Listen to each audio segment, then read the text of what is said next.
Gaming desktop versus gaming laptop, which one is right for you?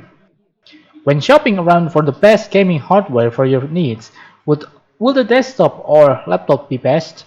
By Alessandro Barbosa on September 13, 2021. There is no question that you are spoiled for choice when it comes to PC gaming hardware, making it more of a decision as to what your setup requires rather than available power when deciding between a dedicated gaming desktop or a gaming laptop.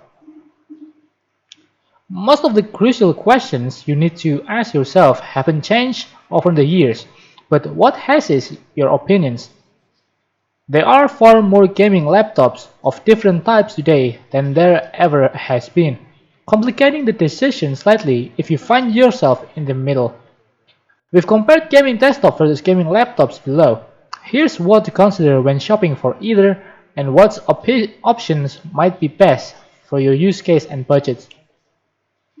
There are three main factors to consider when comparing both gaming laptops and desktops: overall performance, portability, and price. These are where you'll find the biggest differences, often with concession in one impacting the other two in considerable ways. For the most part, desktop gaming PCs are more powerful and cheaper than identically set up laptops, with portability factoring into the discrepancy heavily.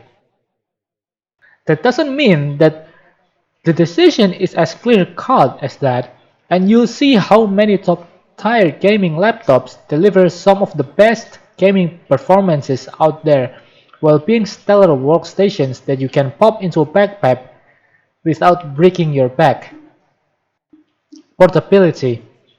This is the easiest factor to help you decide between a desktop and a laptop. Do you need to carry it around?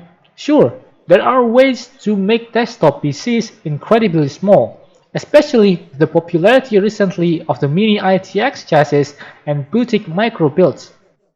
Despite that, carrying around a Mini ITX PC is still far harder than just throwing a gaming laptops into a backpack, even when you're looking at the chunkiest ones out there. Better still is the fact that most gaming laptops have, in fact, become a lot lighter and thinner. You only need to look at options like Razer's Blade Advance 15 or Blade 17 Pro to get a MacBook-like experience with the raw performance needed to run some of the latest AAA titles. That makes it a perfect option if you absolutely need to have that sort of gaming capability with the advantages of being able to easily take it on a plane or a long road trip. Better still, if you plan to do gaming at several different desks, which might save you from needing multiple desktops at each station. Winner, gaming laptop. Performance. Gaming laptops have come a long way in recent years in terms of narrowing the performance gap between themselves and a gaming desktops.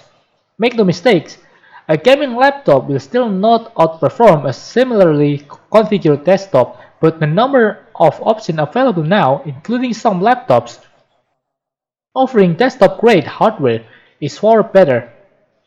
It's so similar to that Nvidia has branded its mobile GPUs with the same model numbers as its range on desktop, something which used to be entirely separate not even just 5 years ago. With that comes some unfortunate confusions, however, especially with Nvidia. The model numbers are often misleading, with mobile RTX 3080 and desktop RTX 3080 varying wildly in terms of performance between each other. Worse still is the fact that Nvidia doesn't enforce the power delivery to its GPUs in laptops, meaning manufacturers can all use the same mobile RTX 3080 for example, but deliver different levels of performance based on the power they give to the chip. Nvidia has forced laptop manufacturers to disclose this information now on specification sheets, but it's still so in the weeds that it's very easy for most to assume that any laptops with a specific GPU perform to a specific level. AMD doesn't suffer AMD doesn't suffer this same issue currently with its latest mobile GPUs, but the performance gap between them and desktop GPUs remains. That's just an in, that's just an inescapable fact of shoving powerful hardware into a mobile chassis. Cooling and power delivery will never match desktop setups, and thus performance will likely always lag a little bit. That said, there are some ways to mitigate these issues, many of which come down to your selected laptop display resolution and frame rate. You don't need 4K panels on a 15-inch laptop, for example, and forcing your hardware to try and drive that will only disappoint you.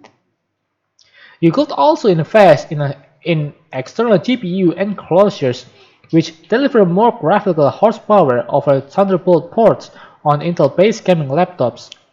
Outside of being confined to Intel laptops, which aren't the cream of the crop with the current AMD's offering, you are also required to invest in an additional desktop GPU and enclosure to performance that is ultimately compromised by the bandwidth of the Thunderbolt. That means you are paying more for less performance than if that card was in a dedicated desktop, meaning you must have some serious portability requirement to justify it. Winner Gaming Desktop. Price. There is no question that powerful gaming hardware is expensive, especially during these times where the microprocessor shortage is resulting in demand that greatly outstrips supply. Desktop GPUs aren't selling for their recommended MSRPs, forcing more and more people to seek out pricier pre-built options, such as those from companies like Maingear, NZXT, Corsair, Origin, and more, just to get hardware that they want. This does make the question of price between a gaming desktop and a gaming laptop one with an answer that constantly in flux. But there is one persistent constant. Gaming laptops will always be more expensive for worse performance, especially if you build your own desktop. This shouldn't be that surprising. Gaming laptops are more than just the gaming performance. Gaming laptops are more than just gaming performance they provide. You are getting a complete package that requires a more compact, more expensive components with loads of research and development costs behind them. So if you are planning to go with a gaming laptop, you are going to have to accept that you are paying more for performance that can be had much cheaper on a desktop. That's the price of portability, so to speak. That said, gaming laptops are also all-in-one solutions, whereas where you can buy a desktop, you often need to purchase a separate monitor, keyboard, and mouse. Upgradability. That doesn't mean gaming desktops are cheap, but they do offer one aspect that is also a little more challenging to find in many gaming laptops: upgradability. When a component in your desktop starts becoming a performance bottleneck or just stops working entirely, it's relatively straightforward to just replace it without needing to replace everything else inside. That's not the case with a gaming laptop, especially thinner ones where all the components are soldered onto the main board. Many don't even allow you to add more RAM module or additional SSDs when you've made your purchase. That isn't to say all are like that. Some gaming laptops such as the Lenovo Legion 5i lets you install additional RAM or replace what is there entirely, while the Alienware Area 51M gives you multiple M.2 slots for additional SSD space down the road. What should you look for? With all of this in mind, you might be wondering what key features you should be looking out for in both a gaming desktop and a laptop in 2021. This can be a broad enough topic that warrants its own guide. There are some specifications that just shouldn't be skimmed on anyone. If you are buying a new system or building one from scratch, here's some checkboxes you should really tick. Gaming desktop. At least 16 gigabytes of DDR4 RAM rated at ideally 3200 MHz or higher. A relatively modern CPU with good single-core performance for games. This can be anything from AMD's Ryzen 3000 starting at the Ryzen 3600 or 5000 series starting at Ryzen 5600X, or Intel's 10th and 11th generation desktop chips, ideally a quad-core Core i5 and higher. A motherboard that can support your choice of cheap CPU, ideally with heatsink for the VRM on the board. There are loads of overpriced motherboards, so don't blow your budget here. Graphics card choice are entirely dependent on your expected performance and what types of game you are playing, but we wouldn't suggest anything older than Nvidia's GTX 10 series.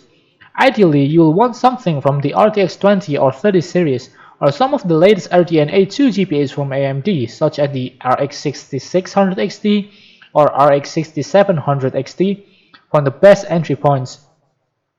You should stay away from a GPU with less than 6GB of VRAM if you are expecting to play modern titles for the foreseeable future.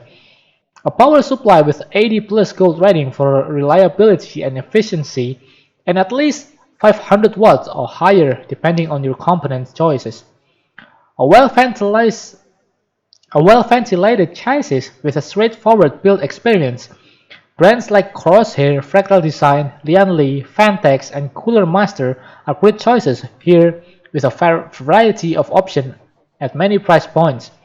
Focus on performance first, RGB last if you want the best bang for your buck. Gaming laptops. At least 16GB of RAM like desktop systems. Modern CPUs from either Intel's 11 generations of chip or AMD's Ryzen 4 4000 or 5000 mobile series.